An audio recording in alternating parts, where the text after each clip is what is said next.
بسم اللہ الرحمن الرحیم۔ السلام علیکم، ٹیک آرٹ نیوز میں خوش آمدید۔ میرے پردیسی بھائیو، اومیکرون BF7 پھر سے پوری دنیا میں بڑھ رہا ہے۔ سفری پابندیوں کا بھی امکان ہے، تو آپ جلد سے جلد اگر جن کو سفر کرنا ہے تو سفر کو اگنور کریں، اگر جو اپنے ملکوں میں پھنسے ہوئے ہیں وہ جلد سے جلد آ جائیں، کیونکہ حالات پوری دنیا میں جو ہے اومیکرون کے پھر سے بگڑ رہے ہیں۔ ایسا نہ ہو کہ 2019-20 کی طرح کافی لوگ جو ہے اپنے ملکوں میں پھنس گئے تھے۔ یہ جو کرونا کا نیا ویرینٹ اومیکرون BF7 پوری دنیا میں پھیل رہا ہے، خاص کر کے چائنا میں بہت سارا پھیل چکا ہے۔ اسی چیز کو دیکھتے ہوئے امریکہ، یورپ، اٹلی نے جو ہے کرونا کا ٹیسٹ دوبارہ سے شروع کر دیا ہے، اور آپ کو معلوم ہے کہ سعودی عرب نے تو اب یہ ٹیسٹ بند کر دیا، لیکن لگتا ہے کہ یہ ٹیسٹ اب سے پھر سے شروع ہو جائے گا۔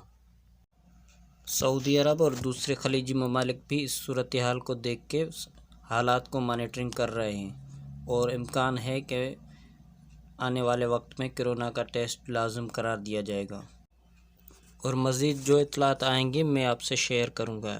السلام علیکم ورحمۃ اللہ وبرکاتہ۔